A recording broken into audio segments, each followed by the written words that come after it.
Well, it's great to be here with all of you. I'm excited to join this presentation and talk a little bit about how Pinterest works for small and medium-sized businesses. Today we'll go through a few items. I'll do an intro to Pinterest. We'll talk about some success stories, and then I'll touch kind of in general terms some of the ad formats, as well as some information on targeting and placement. If you want more details around some of these pieces, as well as more tactical information, we'll have another webinar next week, which will talk a little bit more about that. But before we dive into some of the content, I did want to introduce myself a little bit more. Again, my name is Jordan Cushman, and as Lisa said, I support the small and medium-sized business team that really is focused on helping businesses like yours advertise on Pinterest. I've been at Pinterest for around 3 months, so I'm still a little bit new and raw.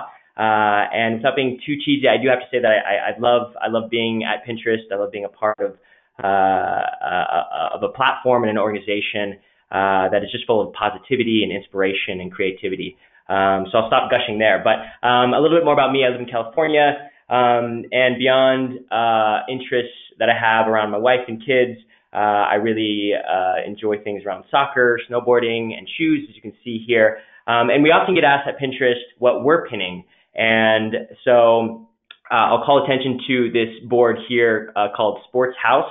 And basically the goal of that board is to pin ideas about the ultimate dream kids sports house, room, backyard, etc. I have a 5-year-old son who is just sports crazy. On Saturday, he had a baseball game in the morning, a couple hours later, a soccer game. Then he went to the gym with me and played basketball. In the evening, he was playing flag football with his friends. So the kid is a sports nut.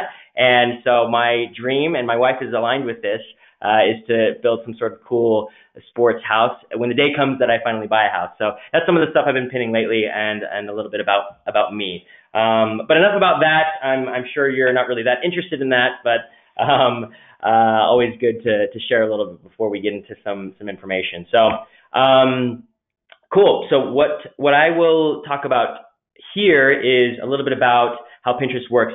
And what I'm going to focus on is I'm going to share with you a few interesting facts, and hopefully these facts illuminate you to some of the unique reasons and benefits of advertising on Pinterest. So first off, Pinterest is a visual discovery engine that helps you find and do what you love. Pinterest is a unique and has a unique and positive mission that drives us as a company. Everything we do at Pinterest is in service of helping people find visual, personalized ideas, help them organize them, and then get out and do them. As you can see here, it says 98% of pinners report trying new things that they find on Pinterest.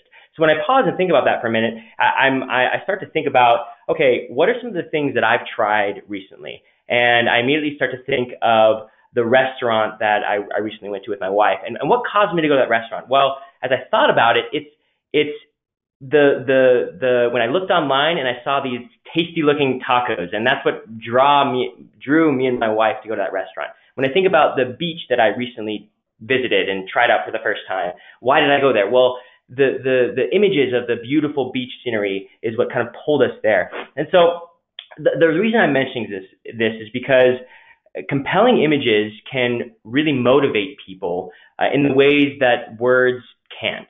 And they often say, you know, that famous saying of a picture is worth 1,000 words.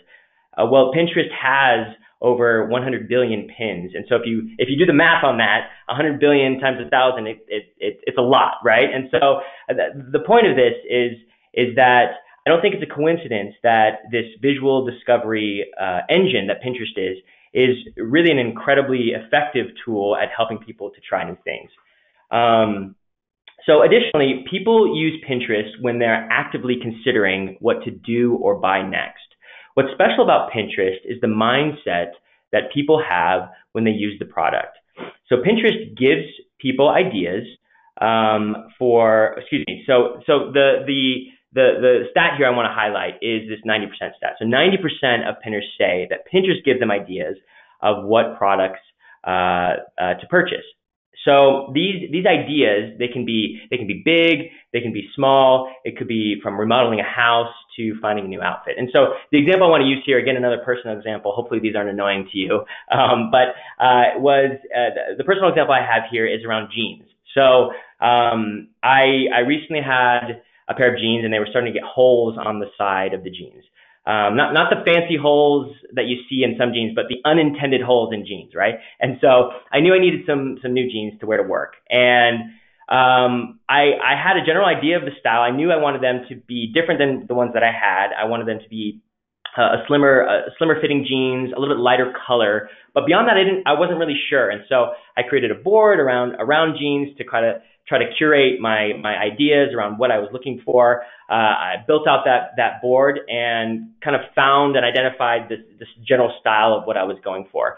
Sounds kind of crazy because jeans are jeans, but that's what I did. And after a few weeks, I ultimately was out shopping and found some jeans that were associated with that style that I had pointed out. And to answer the big question is, yes, I'm currently wearing those jeans, and yes, I wore those jeans on purpose so I could tell you that story. But the point is that I used Pinterest when I was actively considering purchasing something. And so Pinterest it's not just for weddings and birthdays. Of course, it's really good for that and really powerful for that. But it's also used for everyday things like what should I do about the next pair of jeans I'm going to get. So I think it's an important thing to point out. Excuse me, as I'm a bit sick here, so I apologize if you hear me a little bit. So continuing on, whether pinners are browsing their home feed or searching on Pinterest, people are open to ideas from businesses. Part of the way we know this is that their searches are not branded. And as you can see here, the other compelling stat that we're calling out, 97% of searches on Pinterest are unbranded. So if you go back to the jeans example, I didn't have a specific brand that I was looking for. I was pretty open. And as you all that are listening in think about reasons and ways that you use Pinterest, you hopefully will relate to that in that more often than not, you aren't necessarily searching for a specific thing. It's more broad and vague than that. And again, it's another important thing to understand about Pinterest. So what's happening on Pinterest is that people are searching for, they're saving, and eventually trying items and ideas that you are selling. They are looking for new things. Thus, Pinterest is an incredible tool to expose new people to your product, your brand, etc., and then drive them all the way through to a purchase. Your business can influence their decisions, drive a purchase decision, and help them live out their ideas. And that's really kind of what it's all about. You're enabling people to live out their ideas and live out the things that they love and then inspire them. As a result, we've seen a shortened path to purchase when Pinterest is involved, and often people on Pinterest have a larger basket size. In one of our recent studies with Neustar, we found that people who saw promoted pins had a 40% larger basket spend than people who didn't see pins, and they converted faster as well. So anyway, some compelling, interesting stats about kind of what people are using Pinterest for, what the mindset is around why people are on Pinterest, and then what can be the result of that. These are all really important principles and facts to understand about the platform before you dig into all the other tactical things, because those tactical strategies are driven by these high-level principles. So anyway, enough of my words. I'm sure you're a little bit sick of hearing from me already, but let's take a look at a few examples of some success stories that we have seen. So I'm going to now show this 1.5-minute video.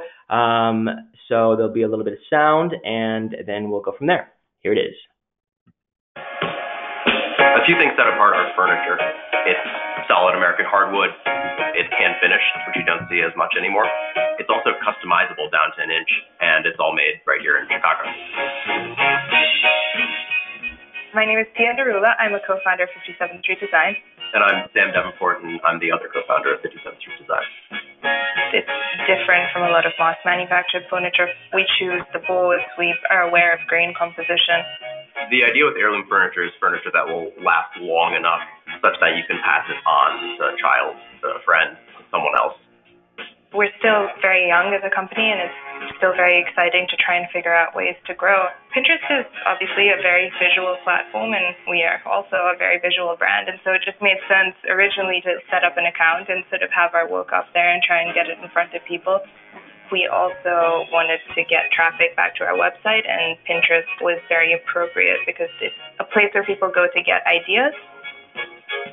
We've used our existing photography to create pins that we upload to an appropriate board. We really try and compile a full, thorough list of what people are searching for, and then we promote the pin using the keywords. It's really simple.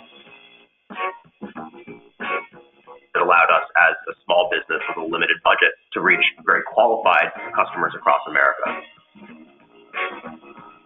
We're building two things simultaneously. We're building furniture and we're also building a business. Each is gratifying in its own way.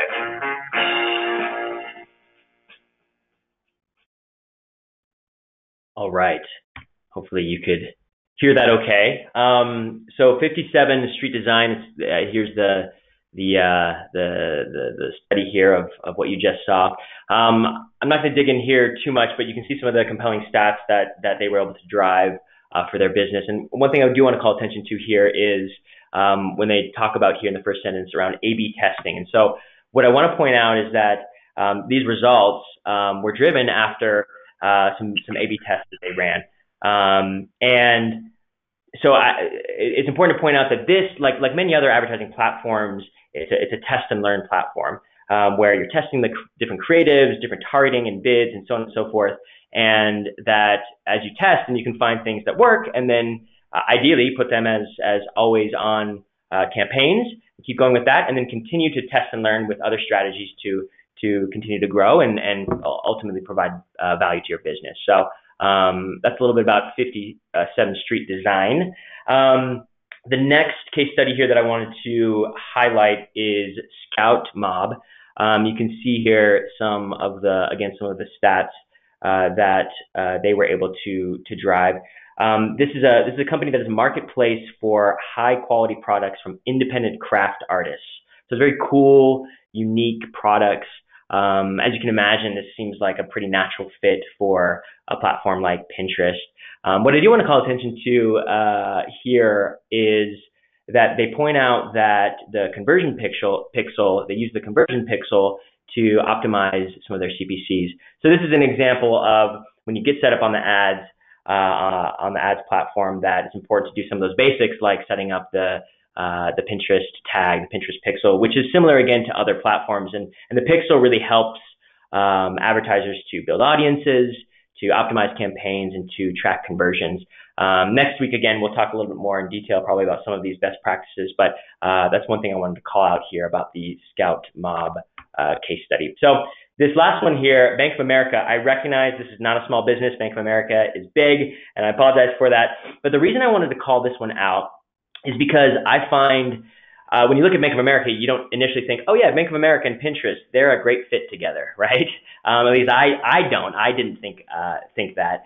But when you start to dig in and think about what Pinterest is and the type of people and mindset that people are in on Pinterest, and what Bank of America was trying to do, which was reach millennials and reach them during what they call financial firsts, when they're putting money towards weddings and their first car or whatever, and then to drive traffic around that, then Pinterest was an incredible fit, right? And so the reason I want to point this out is because the way in which, I guess you should ask yourself this question, how can your business be a part of a visual discovery engine that helps people find and do what they love? And as you start to answer that question, hopefully, number one, it gets you excited about how you could potentially leverage this incredible platform.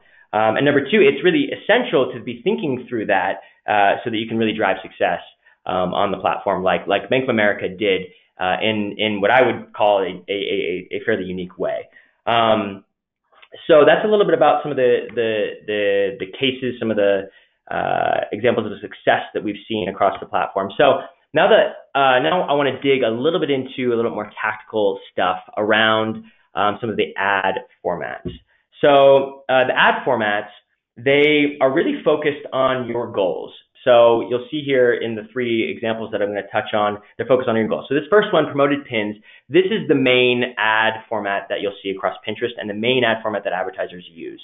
And the goal is really to drive traffic, conversions, purchases, the most common goal that you would see. And so what you'll find is that these promoted pins, it's just like it sounds. They're pins for your business that you think will showcase your products and ideas, and you as it says here, amplify them across the platform. You can see on the image here that there's that small kind of promoted annotation, and it's really great because it really fits into the organic experience of the platform. There's 75% of the content on Pinterest is from brands and businesses already, and so it's really an ad experience that is native to the platform, which is a little bit different than some of the other platforms out there. And people are open to and searching for branded sort of content so that they can then go out and do or buy XYZ thing. So that's a little bit about promoted pins. Additionally, I want to make the call out that if you want to get started on promoted pins, you can even jump into your business profile, go to some of your pins, and click that red promote button. And that'll launch you into kind of getting your hands dirty a little bit with Pinterest, with promoted pins and the Pinterest ad platform. Just a quick little suggestion there if any of you are interested in trying that out.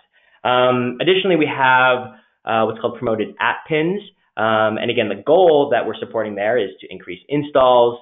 And without getting into too much detail, if your business has that focus of driving installs and then optimizing performance across your app, then this is a great, obviously a great ad unit that you would want to be checking out. Next here we have promoted video pins, and basically it's again kind of what you would imagine. The goal here is more around awareness. And if you want to drive awareness, it's a great way to kind of stand out across the platform with these video audio play videos. And as you scroll through your feed, you see these little animations and obviously videos, and then it can really drive some pretty low cost per views via this autoplay format. So let's see here. Yes, so those were some of the formats that I wanted to highlight. Again, I'm sorry, it's a little bit rapid fire, but due to time, I don't want to spend too much detail on each one and get into more other nuanced pieces of formats. So to give a brief overview on targeting and placement here to end the presentation, what we have here is a list of a bunch of different targeting and audience options that we have. So there's the normal, obviously, targeting options around location, device, gender, language that you'll see across other platforms. But beyond that, you can look here and you can see these different options. And the way that I would structure this is that our recommendation is around a full funnel kind of targeting approach. Many of you are probably very familiar with that kind of concept, but the top of the funnel being very early in the decision process and the bottom of the funnel being people who are ready to buy. And so setting up campaigns that are focused on interest and keywords, more top of the funnel. And then as you move down, setting up campaigns that are act-alike and engagement retargeting all the way down to the bottom of the funnel where your where you have campaigns set up focused on site retargeting and customer lists. And as you do that, you can really take advantage of the full breadth of the platform and really drive people through that funnel and hopefully drive the success that you're looking for.